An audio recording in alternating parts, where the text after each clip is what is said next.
All right, so we'll get started, and as people join in, that's okay. I know some people have some stuff to do tonight and might be joining us a little later. Totally fine. So Aubrey's going to kick us off with some chats about her experiences growing things, and what works, what doesn't, and so on and so forth. So I think she has a PowerPoint for us, but if any of you have like any experiences with any of these things, feel free to chime in too with your experience. So we'll give Aubrey the first part of the meeting tonight, and then we'll dive into the book. And I have some questions prepared, but like usual, I feel like the conversation just kind of lends itself. So, all right, Aubrey, I allowed like everyone to be able to share their screen. So if you want to give it a whirl, all right, we should be good to go. And it's nice to see some new faces on tonight. I love it. All right. I can see it. Let's see. So I'm gonna. Do we see it? Yeah. Cool. Yay. All right. Take it away. Cool.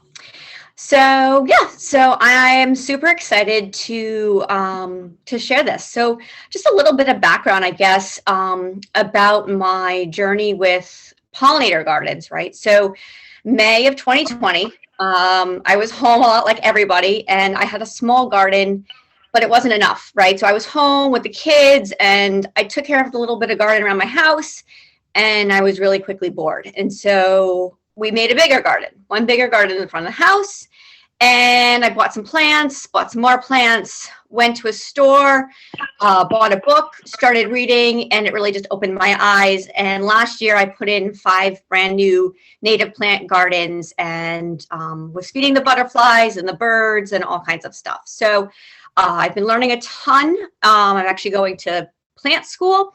There's a place in Massachusetts called the Native Plant Trust. So now that the kids are in school, this is kind of my fun little extra hobby, in addition to training, running and biking and hiking, learning about plants and pollinators. So tonight I really just wanted to show you and tell you kind of how.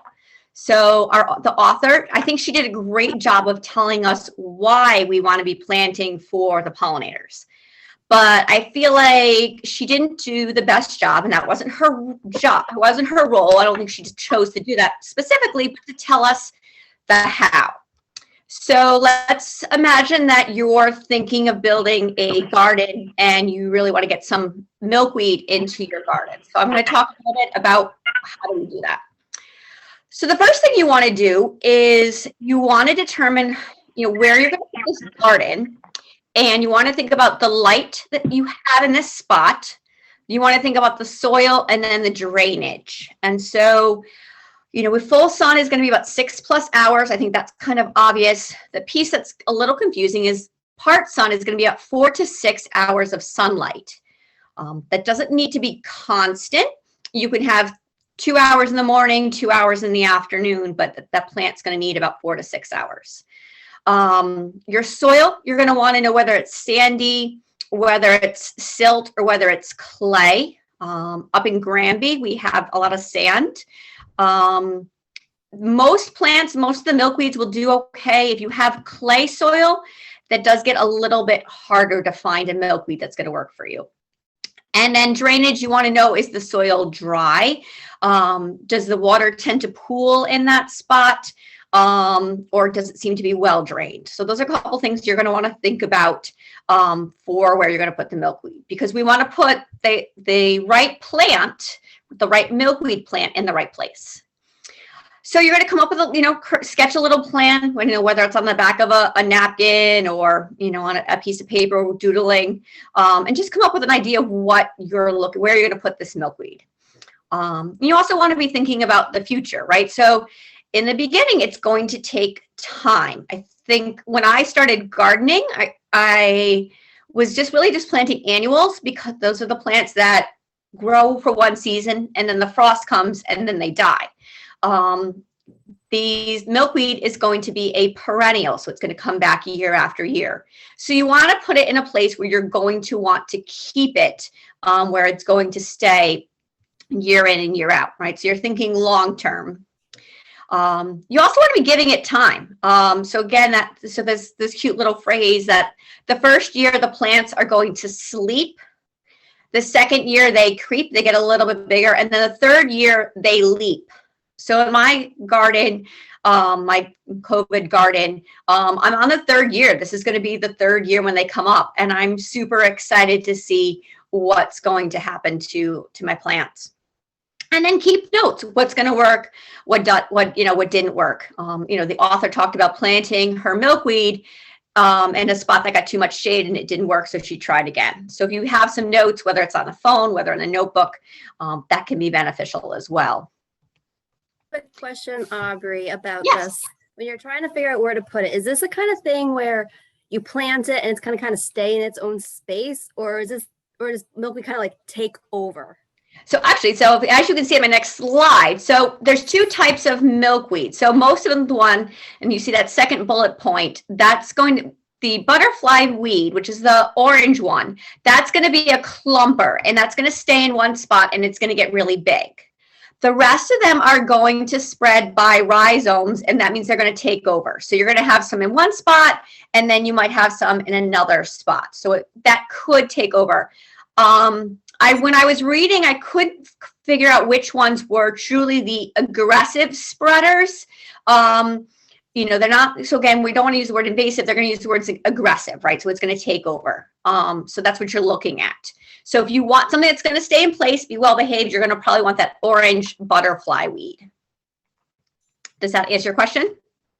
It sure does. Just making sure I don't put it in, my beautiful front garden, then boom, it's everywhere. Mm-hmm. I will say too, I have a section of butterfly weed in my front garden. And again, that one looks very nice and well behaved. It does send up, so I leave it natural, and the seed pods spread it all over. So now I have lots of babies coming up.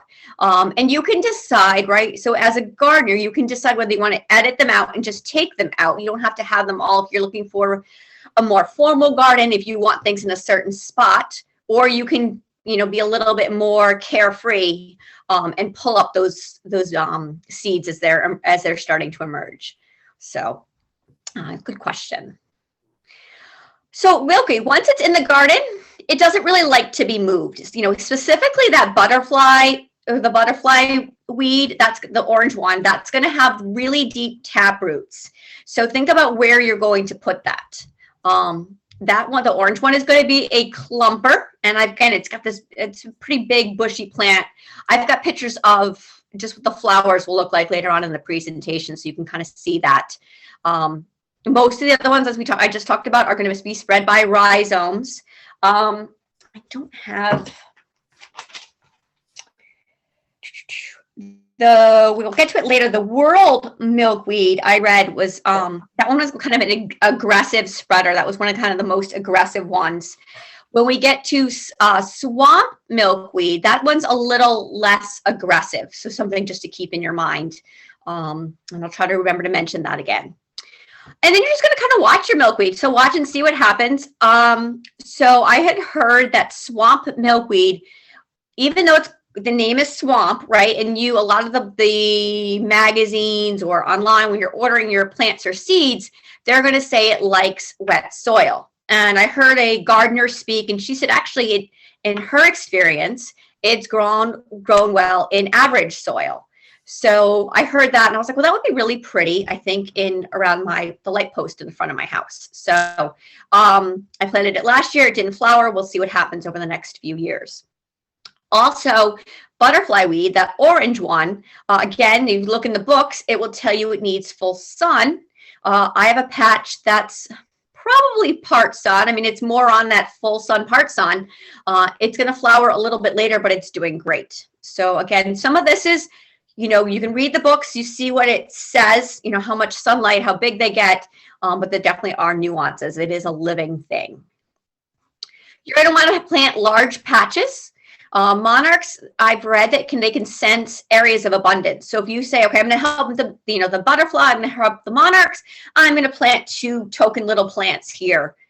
It helps, every little bit helps, but in terms of truly bringing in the monarchs, I believe that you really want to get in somehow an area of abundance. So maybe you don't like the look of the common milkweed, but the swamp milkweed is more your style, then I would encourage you to maybe do it that way. So something that you could have a little bit more of, or maybe you've devoted a patch of your yard so that you can let it run free, let it run and let it do its thing. And then now you've got a bigger spot for more of the butterflies. Another thing that is the thing that you don't really need to amend the soil, right? So these are native plants, and so often in gardening, I grew up thinking that you needed to do stuff to the soil, right? Whether it's Miracle Grow or any little fertilizers, you pick up a gardening book and they tell you, here's your schedule for fertilizing your plants.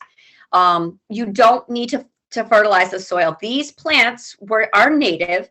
They're designed for our climate. They're designed for what's in the soil. And so you don't really need to amend it. If you have some compost, that can help if you think you've got really soils that are very poor, nutrient-wise, and you haven't done much, and it just doesn't feel like it has that richness. You could add some compost. Maybe you've got some compost pile, or even just some dead leaves, right? Scoop up some leaves and spread that around the plants. But we don't really need to fertilize these. The first year you're going to want to water the plants, and so those roots get established. But after that, again, that's the cool thing about native plants. You don't really have to keep watering them and babying them. So I think that's just really cool. Again, watching that second year, if it's been super dry, it is still a newer plant, maybe the following year, give it a little bit of water, but we don't need to be watering it with this rigor that I think a lot of our, the ornamental perennials that come from different parts of the world anyway, the planet, that they need. All right, so here we've got, these are the kind of the main 6. There's 2 more Schlepsisch that are native to Connecticut. So a little bit of quick science, right? So you see that the plant name on the left, then there's the scientific name. It can get really confusing figuring out what milkweed they're talking about. So for example, the swamp milkweed, the third one down, sometimes that's called rose milkweed. And so truly you only really know once you start using the scientific name. So you can look at that, and that's the true native species. So again, that information's there. And then, I'm not going to go through each of these, but most you can see, most like full sun, or part sun, right? So there's not a milkweed that's going to be native to Connecticut that's going to like shade. So hopefully you've got some, if you want to put the milkweed in, you've got a little bit of, sun, 4 to 6 hours. Most of them are going to have a variable soil type. So again, it's pretty easy. Your moisture, how wet does that soil stay? You've got your different color blooms. And again, in a moment, I've got some images. One thing I want to point out about the bloom time is you look at these, you're like, wow, it's going to flower from June, August. That's perfect. It's only going to flower for a small window. I found it to be maybe 4 weeks or so. It's not going to be those entire 3 months or so. And so if I were to keep a notebook, and I am just kind of starting this journey to really know the different milkweeds, but you're going to have a small window somewhere in there. So they're not going to have that many blooms, that long duration, but somewhere in then you'll see flowers. And again, the heights are listed there. And then the spreading. So yeah, that world milkweed was kind of aggressive. And I guess, and if any of these you want, I can also send them to you afterwards, or I could always share them in the group. So, but again, that's what we're talking about here. And here's some pictures. So again, this is the common milkweed. I believe this is the plant that the author was seeing right on the side of the road. This is the milkweed that's kind of all over the place, hence the name common.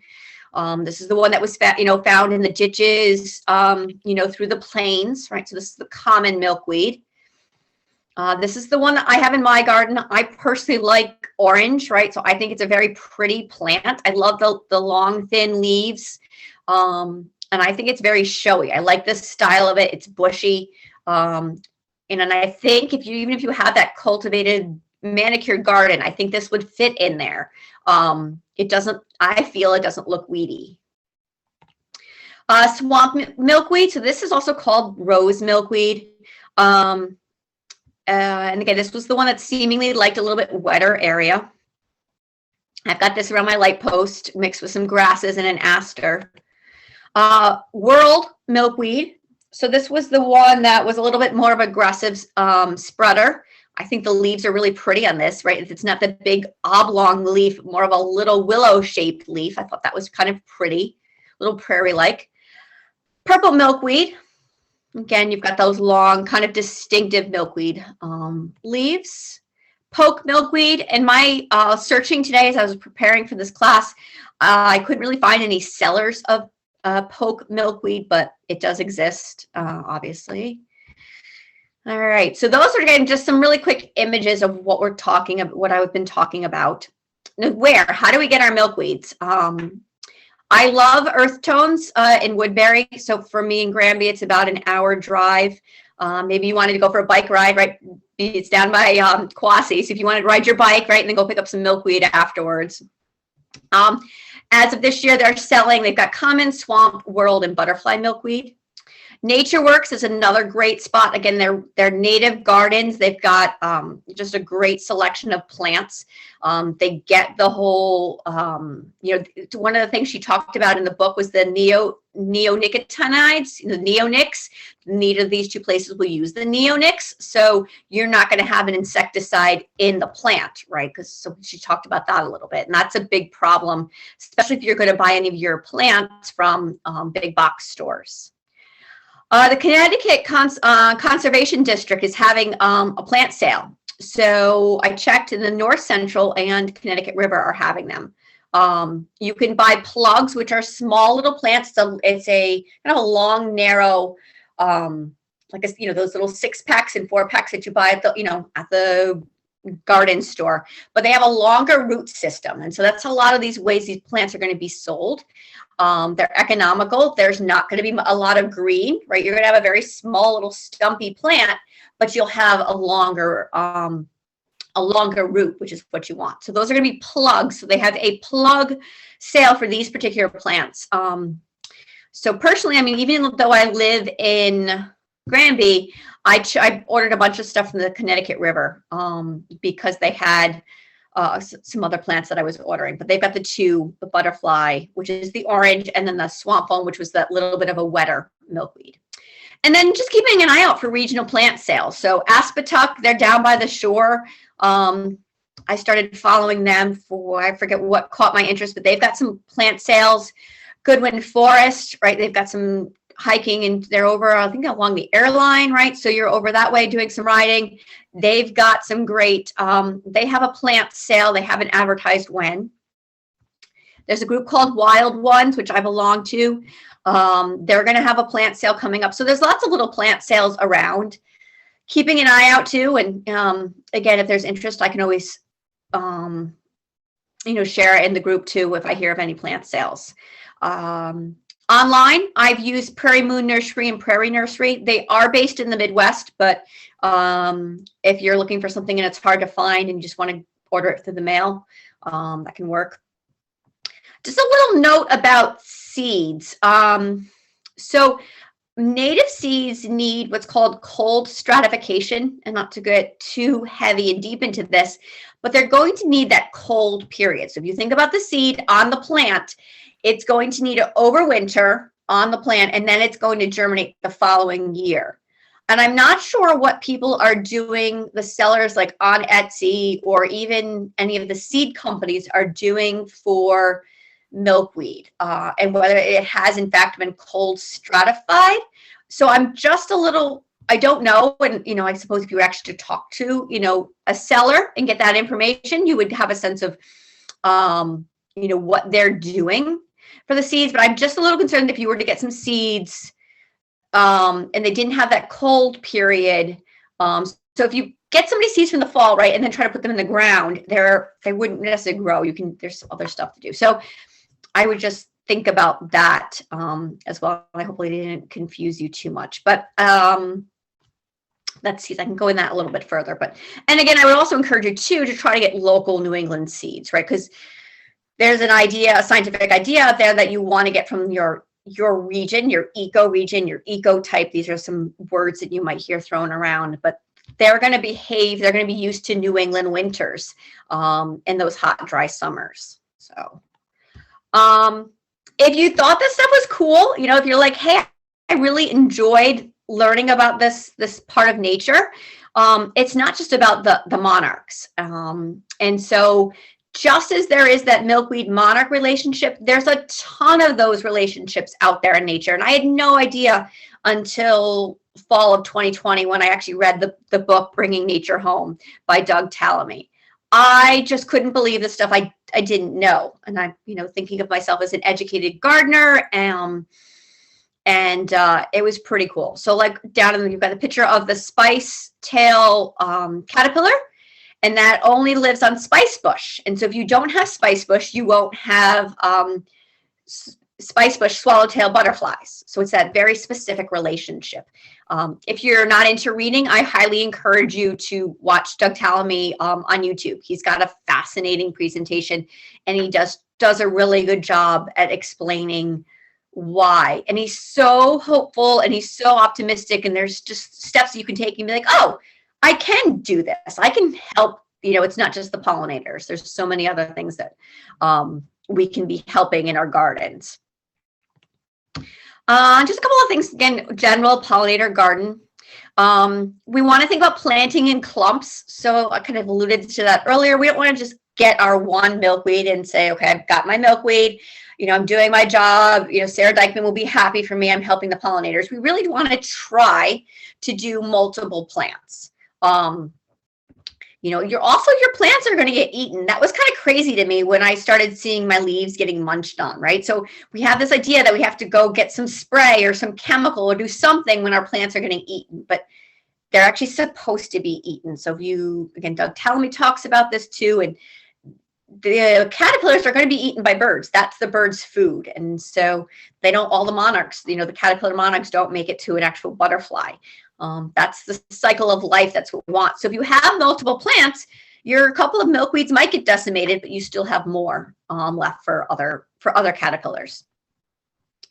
If you're designing a full garden, think about different colors and scents that are going to appeal to different pollinators. Pollinators are going to need habitat where they can live and reproduce.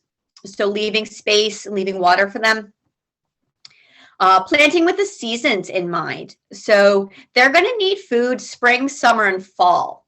You want to select blooms that are going to happen at different times of the year. We also want to be thinking about early season and late season. So it's not just actually a category of these three seasons, spring, summer, fall. It's actually early spring, middle spring, and then late spring. And so then you multiply that for each of this. So there's basically 9 seasons that we're planting for. Again, because these plants are flowering really for only a small period of time. And so the milkweed is going to tend to bloom in that mid to late summer, but you're not, you know, maybe into that early fall, but then you don't have anything from mid to late fall. If you're not planting, you know, asters and goldenrod, that's going to get the tail end of fall. And so, and that was kind of interesting to me to learn that, you know, there really are 9 seasons in a garden, not just 3. Planting natives, we want to really try to skip the cultivars. So again, in this whole native plant world, there's a lot of research going on that our animals are going to favor the native plant, the plant that was here all along. And what's happening is the cultivars can sometimes change the leaf color.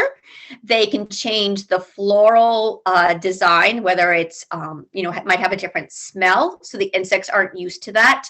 You know, some big one too, a lot of people will do double flowers, a double flowering zinnia. Well, when you have a double flower, you lose that space for the areas where the pollinators can land. You're breeding out the reproductive parts when you have a double flower. So really trying to stay away from double flowers. And you'll know it's a cultivar if you see that word in italics afterwards. So you're going to have your scientific name. So Asclepius incarnata, ice ballad. And that's a white version of the swamp milkweed, I believe. And so again, you're going to know that that's a cultivar. And again, so in general, if you're really gung-ho and you're getting started, I highly encourage you just to stick with that main true species. And then finally, leaving the leaves, right? So there's this whole idea of raking the leaves and getting rid of the leaf litter. But that's actually where the pollinators are and the insects are living, right? So Luna moths, right? Those big, beautiful green moths, they're living in the leaf litter, right? They're a little cocoon down in the leaf. If you're throwing them away, if you're, bagging them up and getting rid of them, if you're leaf blowing them, they're not gonna survive. So if you would leave some leaves, if you're trying to keep neat, maybe you have a spot in the back of your property where you could tuck them, use them in your beds, and just, trying to at least think about saving some of them. So our back lawn is a mess of leaves. I'll go out there and rake them up, and that'll be a good workout one day. But trying to leave that leaf litter. And again, all this kind of goes back with trying to live on the earth a little bit more friendly, and taking care of our caterpillars and butterflies. And yeah, so that's kind of a nutshell of my presentation tonight. So if anybody has any questions, I'd be happy to try my best and answer them. Aubrey, you made me happy about the leaf litters. Our neighborhood's in a forest, and we cannot keep up with the leaves. So our backyard just piles up with the leaves, and this is good news for me now. There you go. See, you have more time to ride your bike and don't worry about the leaves, right? I'm really not. But my neighbors all have their leaves cleaned up, but we don't. So there you go. You're doing it you can tell them you're doing it for the butterflies. And yes, like they do have, so sometimes there's an education piece. You can buy little signs, right, that say, why you're doing it, and put the little pretty sign out so they don't just think you're lazy, and that you're doing it to help out the pollinators, why you're leaving the leaves. Yeah. So. No, that was good news.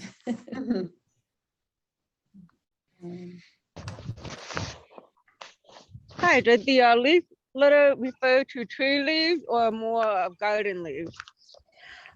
Mostly tree, right? You're going to have your tree, mostly tree, but any of the leaves can really be left behind. All right, thanks. Yep.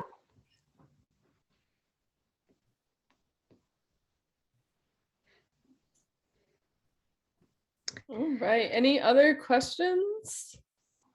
I feel like you could also message Aubrey if you start researching a little more and have some questions. She's a good resource and she's on Facebook. So shoot her a message if you need to. And I think your email was at the front of the presentation too, right? It was, yep.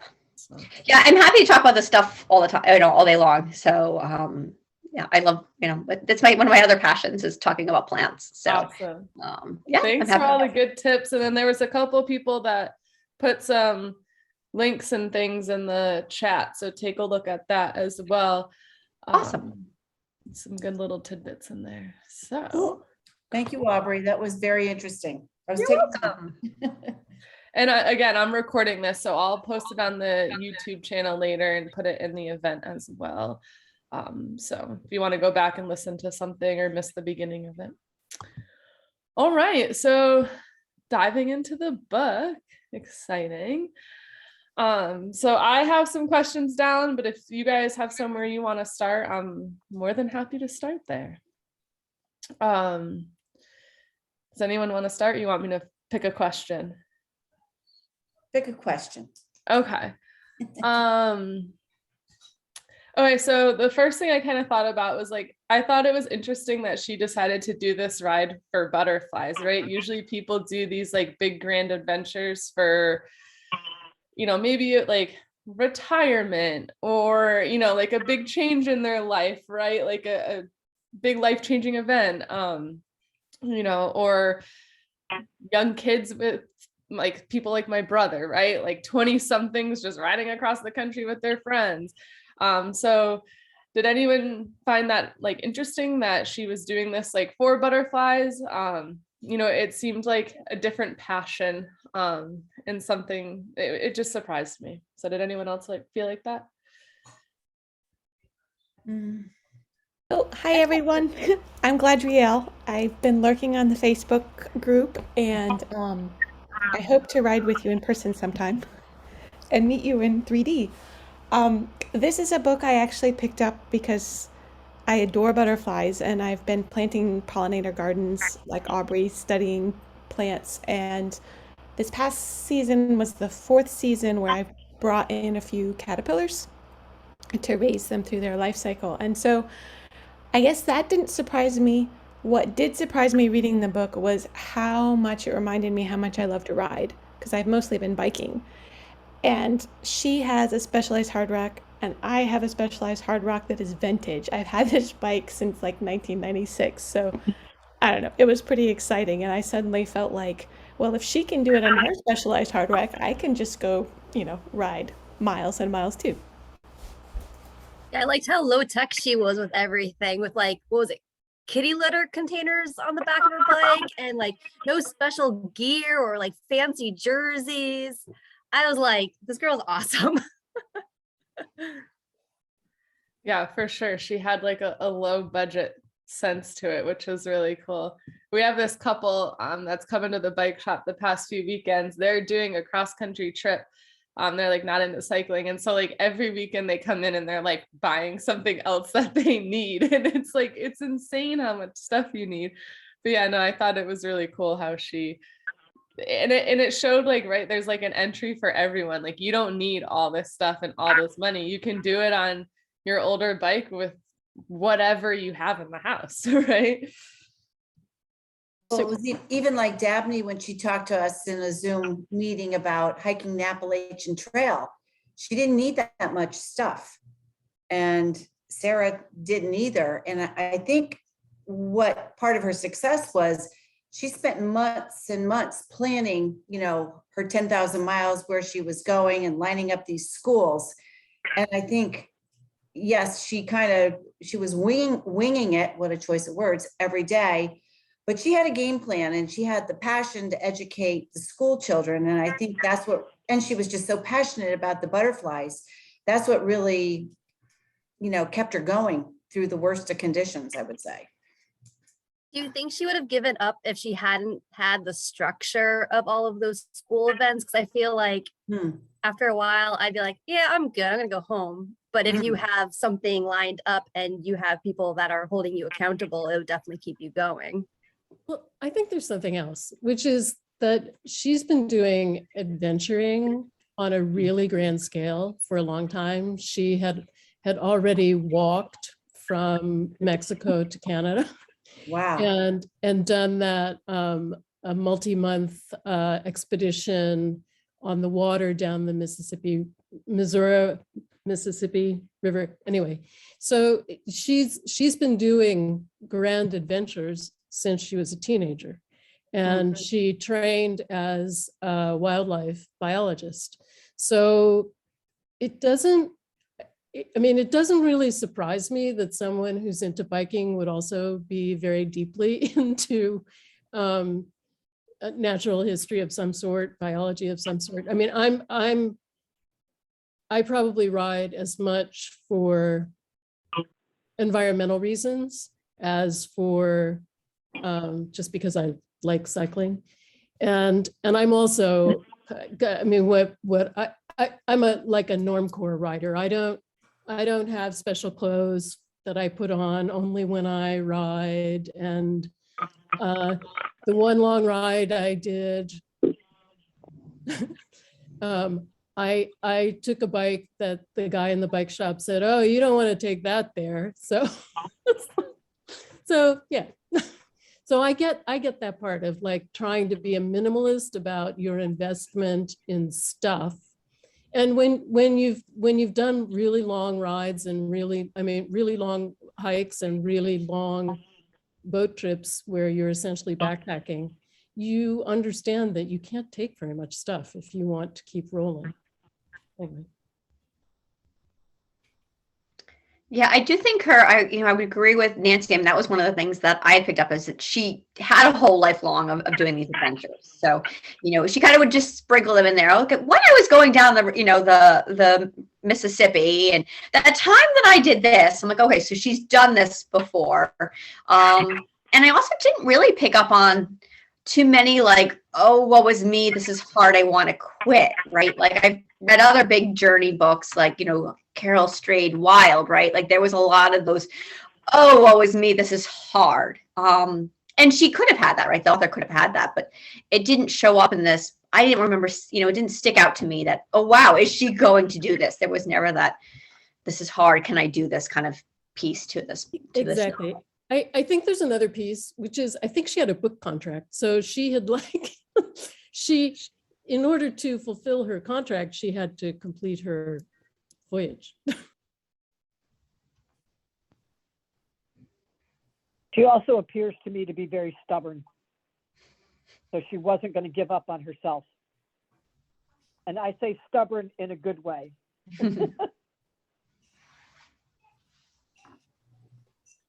I liked some of the insight she had throughout her journey too. There was a part that I thought was pretty timely for what's going on in our world.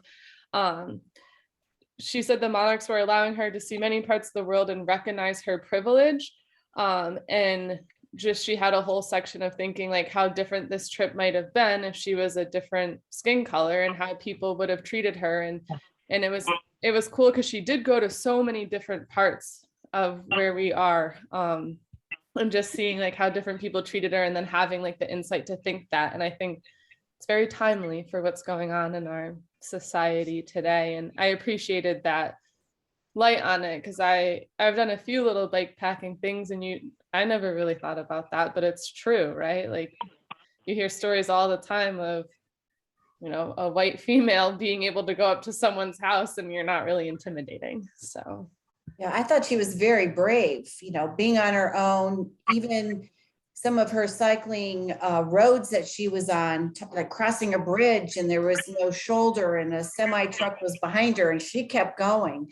That and she camped and out at churches and private property, things like that. I thought I would never do that, right? Really or going to someone's house that she had just met. Yeah. And she was lucky it was only that one time that guy came on to her. Yeah. She went back to the bedroom and was I guess putting the furniture or whatever in front of the door to keep him out because she couldn't easily pack up her stuff and just leave, so she was in a vulnerable position. So I thought that was really wow, she's brave. As I thought about that same thing, Jane, I wondered, part of me would be interested in what his perspective was, if someone went back to him or figured out who he was and how he read that situation or what made him think he could do that. Yeah. Because everything she shared about him, even to me and my gut, it didn't fit. He had his daughter over, he was a school principal. And, right. And I'm in no way saying she did anything, but it would be interesting to hear it also from his side. Right. We got the one side. But I still think she was, whenever she gave a talk at a school and she got the kids engaged, she had that one story where she had half the classroom saying milk, weed, milk, and then she realized, it could have been interpreted differently. I could tell she got such a buzz and high from, educating these kids. And if only one or two of them, became passionate about the butterflies like she was, that she did her job, that really got her psyched. Did anybody else feel that way? Like that passion of educating the children? Yeah, I think what I love about it was that piece, and to what Hunter was saying too, her kind of reflecting about her space as one little human in the world. Mm-hmm. It felt like there was her kind of reflectiveness, was one part of the book, and then just her narration about the trip itself, and then sharing the stories of the butterflies. And I thought she interwove those together really well. And I loved how to the point of her being a female, early in the book, she talks about bracing herself when the guy in the truck is pulling up to her, and he offers her ice cream. And it just reminded me of how, it can go both ways, and how do we, as women, how do we judge that? Keep ourselves safe, but also are open to ice cream. Well, that was another passion, was ice cream. She could be bribed with ice cream.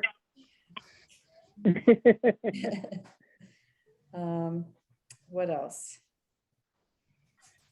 The other part I found interesting at the beginning of the book was like just how many dangers were around like the monarch colonies in Mexico.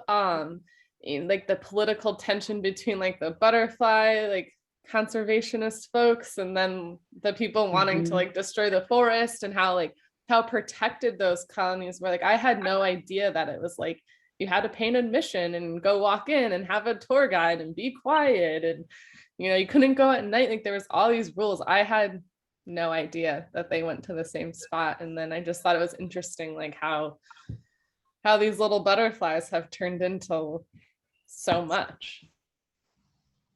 How badly do you want to go to Mexico now and see it? Yeah, Women That on sounds so wheels. wild. I wouldn't want to bike there, but definitely go see it. So speaking But bring of their bike.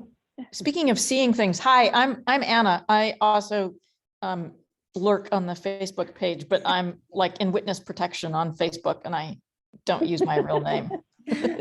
That's okay. And I also hope to meet you guys in 3D and ride with you. So I actually found myself Googling images because I flipped through the book and I was like, where are the, I want to see pictures. I wanted pictures too. Yes. So I found pictures of her bike and her rig and her cat litter things, and then I found pictures of the butterflies in their sanctuaries in Mexico, and it's just incredible. They look like they are the leaves of the trees. I don't know. I had wished for pictures, so I was Googling instead of reading. Maps. Yeah, maps. I was constantly Google mapping it. Where she rode over the 10,000 miles. Yeah. Oh, like her host or sponsor or something, Darlene, who was mapping everything. And yeah, I didn't have time to Google any images, and because I started reading it so late. but for me, one of the most interesting things, I've had people mentor me in butterflies, and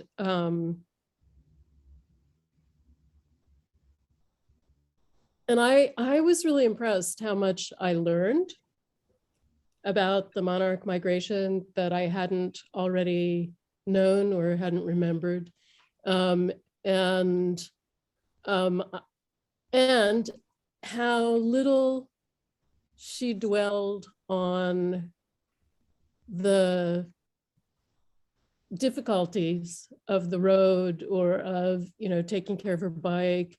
There was one, I saw one review that said she liked this balance better because so many bike adventure books have way too much micro mapping and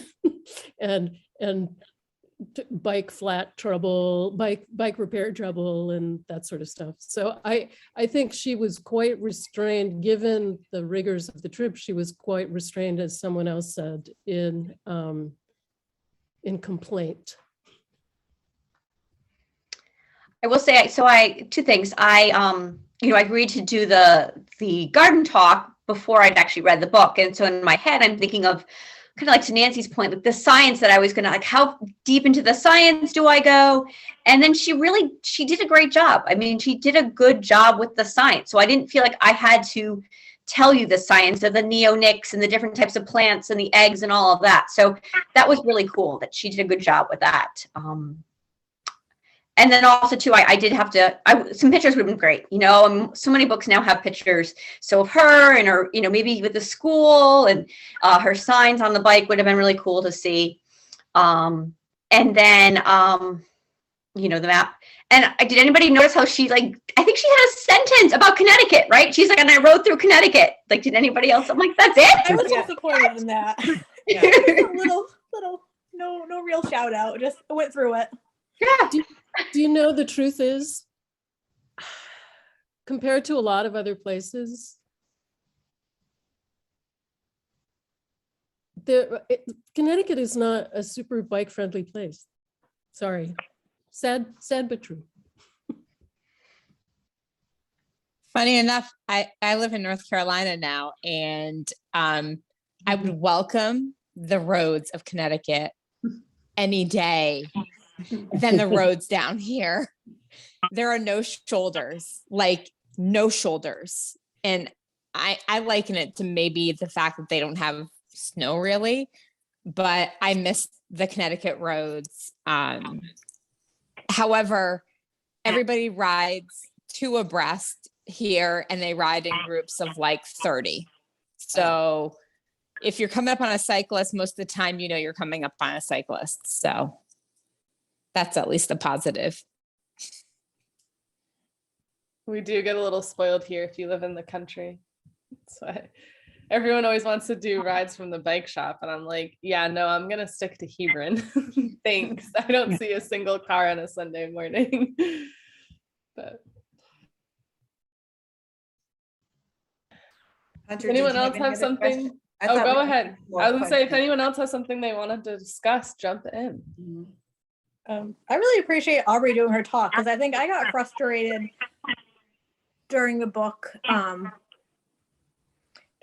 When she kind of wants everyone to have this butterfly garden, but didn't explain really what individuals can do. She mentioned the native seeds, but that was in Texas. I'm in Connecticut. That doesn't help me. So I really appreciate Aubrey's talk to kind of fill in the gaps that she left.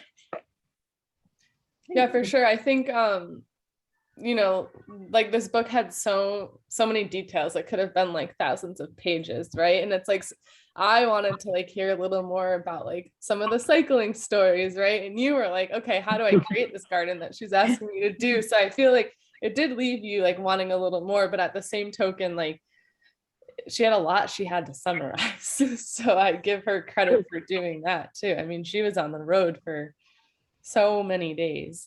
And you would read at the beginning of the chapters when they had the mileage that she did, she was covering in that chapter. I mean, it was hundreds and hundreds of miles. And think about every time you go for a bike ride, you probably have some kind of story, even if it's for an hour, right? Some driver, something you saw, something, and she had to narrow that all down. So, I did find a lot of sections I wanted more.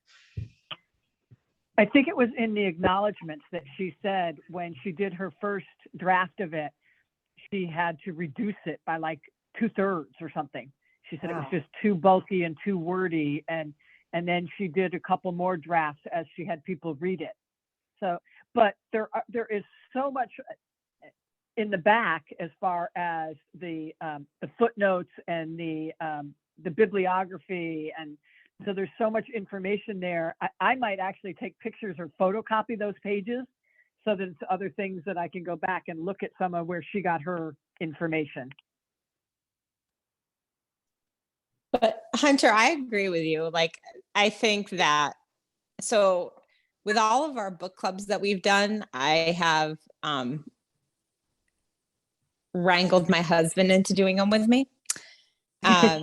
And because we kind of started our own with COVID, we started our own little Audible book club, but we talked about it a little bit, and I feel like I like the science and learning more about the migration and that, but there were also times where I could have had a little bit less of that, a little bit more of the cycling and the journey kind of piece, but I feel like I could have had a little bit more of the balance between the cycling side of the journey and the butterfly science component of it.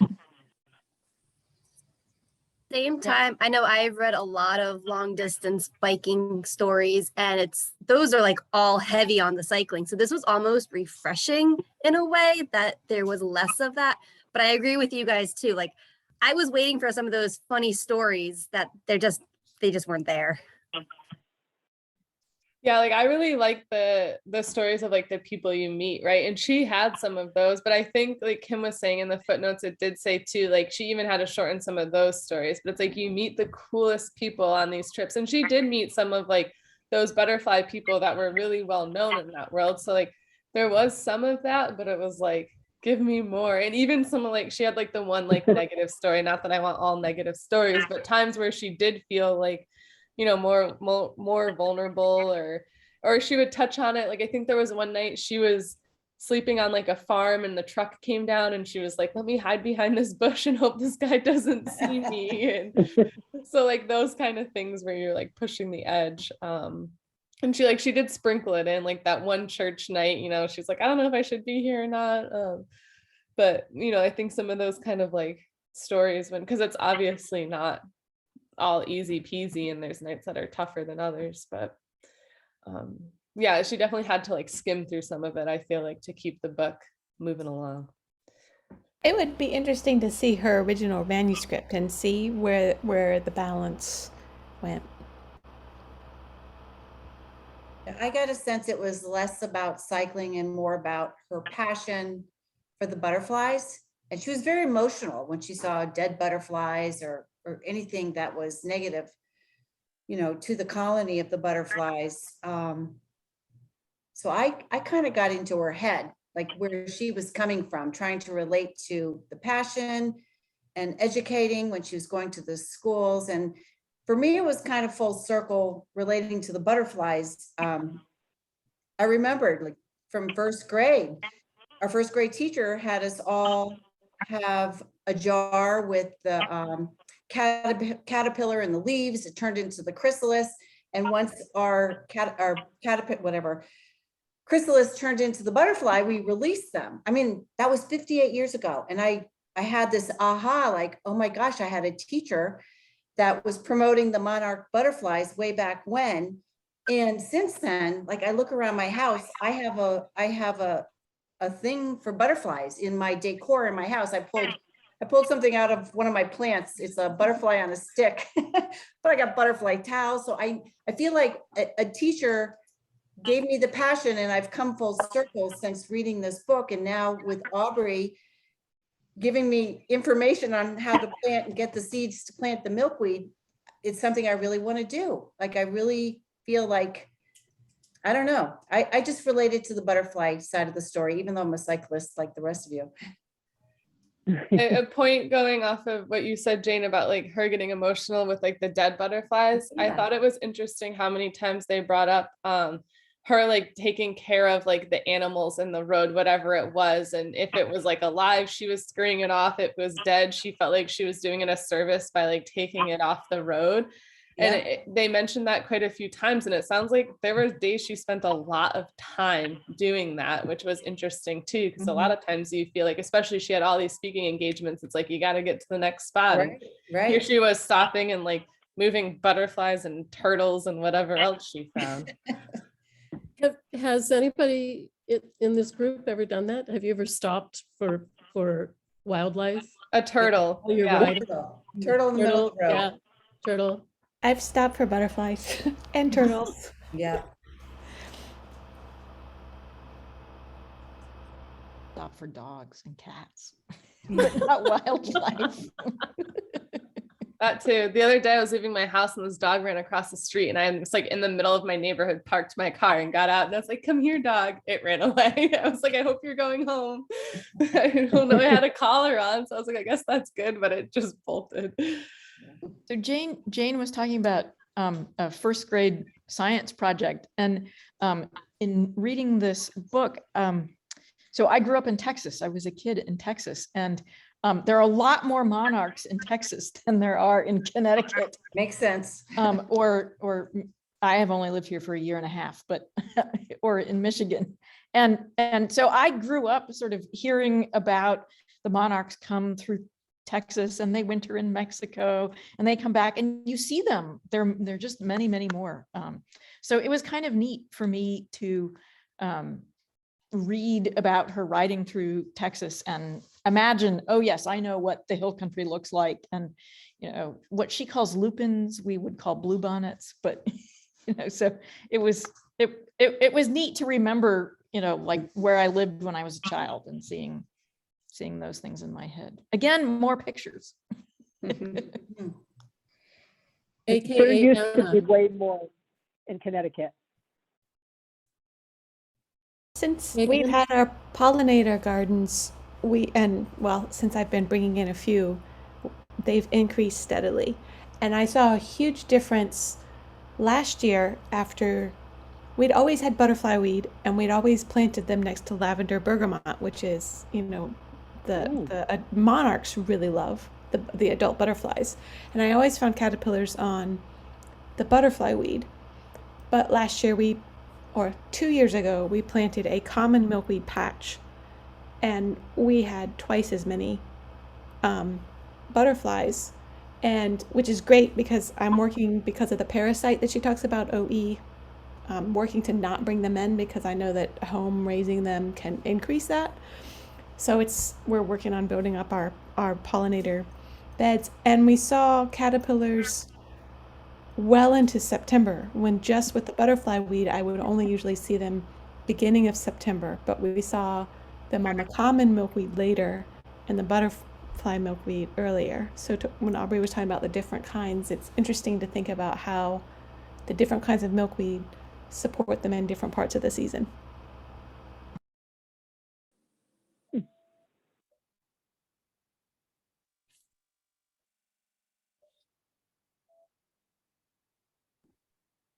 Nancy, were you going to say something? I know you had unmuted. I was, but now my thoughts are elsewhere. I think the goal of this, it seems to me that the goal of this book for Sarah was to try to educate people, cyclists who aren't that into wildlife management, for example, and school kids, just like more ordinary people, in what is really for environmentally focused, for people who are all about the environment, are in serious pain. And I think that's one of the reasons why there was this continual motif of the creatures in peril, because I mean, people who are way more into it than I am, it's just really hard for them to even talk about it. So I think that there was a really important educational goal, and I think based on this conversation, I think that she achieved that. It's not necessarily, she won't necessarily change the behavior of a bunch of middle-aged men in Lycra who have landscape contractors who, you know, put all sorts of junk on their lawns so that they don't have to worry about it. Yeah. But I think that the conversation, I mean, well, we've selected ourselves to be in this particular book club, but it sounds as if she's making some progress in education, like about the importance of getting your pollinator plants from nurseries that don't use neonicotinoids and that sort of stuff. And also, like, sorry, I think it was Galadriel who was talking about the different varieties of milkweed at different times, but also like she really got into detail on that a lot. Like some of the researchers' findings about how useful the tropical milkweed is, and when the toxicity of the plant goes up, that's not necessarily a good thing for the monarchs. And Yeah, I also- definitely could see it would be helpful if like you start planting things to like maybe reread the book, and then you would like maybe understand some of those like pieces a little better, because for someone that still lives at home, my mom has beautiful gardens, but I don't do much with them except water them when she's away. You know, it's hard for me to like conceptualize some of the things, but I can see when you start like doing it on your own, how you could be like, oh, like this makes sense now, or you know, figure out where Connecticut, I know most of us are in Connecticut, not all of us, but like figure out where we are in the migration, and does that like help us figure out what to plant? Or, but yeah, the other thing too, like you were saying, with like the saving the animals, but she also got like upset when she saw people like mowing the sides of the highway. Yes. And again, things that like I would never think about. And now like you like start to pay attention to these things more. Like you don't realize how much is on the side of the road that's so important. Like you just think it's trash and whatever, and that's not true. And so I appreciated that like educational piece as well. Also, like there is one piece of it that is directly related to rail trails and multi-use pathways. The scrubby, like neglected lanes on the side of railways used to be a place where there was a lot of milkweed. There used to be a lot of plants that do you have to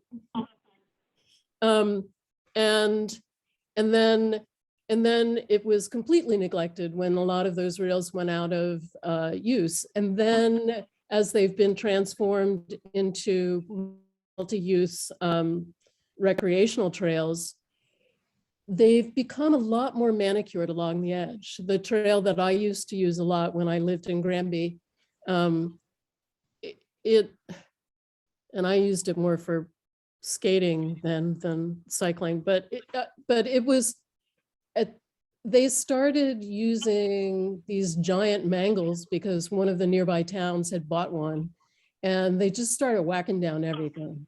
And then they started using poison because they didn't want any of the little darlings on the trail to have to touch any poison ivy. And it was like, it's just, it goes from being vacant land that's neglected, that all the wildlife can use, to being something that's like manicured in a way that you wouldn't even necessarily want your schoolyard to be manicured. So anyway.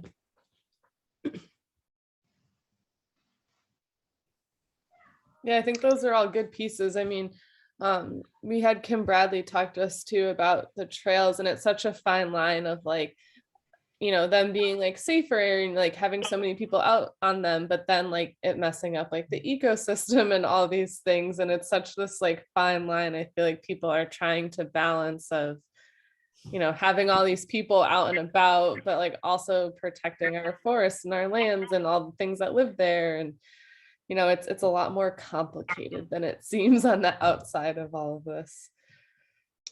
You know, yeah, she talked about, you know, cars, you know, there were a couple of times like, oh, the cars are going to hit the butterflies. And I'm like, okay, but you haven't given us an alternative. And I'm pretty sure you're going to drive your car, you know, after this whole trip. So don't demonize the cars. I mean, I don't know what the solution is, right? Is there a solution? But that was kind of interesting.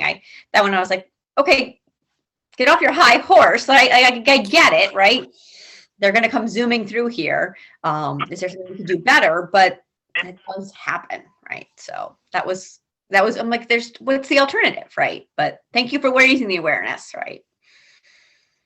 Yeah, I got a sense more of, as she put it, the thoughtless destruction of nature. You know, like mowing those fields that were full of milkweed and other things without any thought. So I think having the education and the awareness is part of the battle. And I think people need to hear the message multiple times. So You know, maybe Hunter, you don't have a garden right now, but you know, you hear this, right? And it's gonna be in the back of your mind. And then someday when you're a homeowner, maybe, you know, those 6 degrees of separation, or something's gonna trigger it. I'm like, oh yeah, that book that I read, and now this is how I'm gonna do it, right? Or, you know, who knows? Sometimes it just takes multiple times before you hear that message. You're like, oh, this is what I'm going to do now. You know, maybe even tonight, because of reading the book, somebody might say, you know, I think I'm going to reconsider my lawn service. Like, what does that mean, right? Maybe I start there, and maybe we don't have the perfect manicured lawn. So those little pieces that come up. And for her, as an author, she would say that's a win, right? We're doing something because of her book. Or again, maybe we've had 3 conversations and this is the 4th one. It causes us to send an email or pick up the phone and stop some sort of destructive environmental behavior. So. For sure. All right. Does anyone have any final thoughts before we move on? I'm sure we could keep talking, but I get up really early for work. So And that darn time change. I know, and I still have to pack, so I'm leaving tomorrow. That time change was awesome. I ran in here right from a bike ride. There you go. That's good. Awesome. Thank you for doing this, Hunter, or whoever suggested this book. It was awesome. It was. It really was. Yeah, it was someone in the group. I can't even, it might have been one of you. Someone in the group. Was it you? You had posted about it and I like wrote it down on my list. Like I have like a list of books going, but yeah, you had suggested it. So I wrote it down. And then our next book was something that I heard on a podcast actually, and I actually remembered what it was to look it up after. So I don't know if any of you are familiar with the name Clara Hughes.